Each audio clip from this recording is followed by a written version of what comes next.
ಬೀದರ್ನಲ್ಲಿ ಹಾಡಹಗಲೇ ಗುಂಡಿನ ದಾಳಿ, ಎಟಿಎಂಗೆ ಹಣ ಹಾಕಲು ಬಂದ ಇಬ್ಬರು ಸಾವು.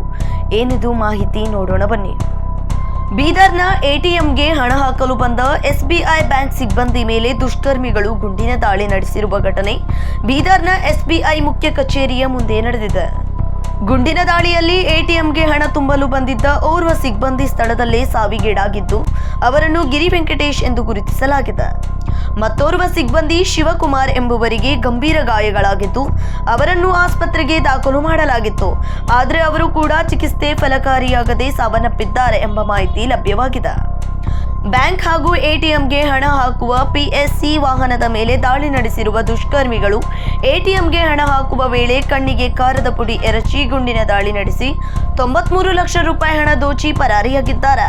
ಇಬ್ಬರು ಮುಸುಕುಧಾರಿ ದುಷ್ಕರ್ಮಿಗಳು ಬ್ಯಾಂಕ್ ಸಿಬ್ಬಂದಿಗಳ ಮೇಲೆ 5 ಸುತ್ತಿನ ಗುಂಡಿನ ದಾಳಿ ನಡೆಸಿದ್ದಾರೆ ಎಂದು ಪ್ರಾಥಮಿಕ ತನಿಖೆ ವೇಳೆ ತಿಳಿದು ಬಂದಿದೆ.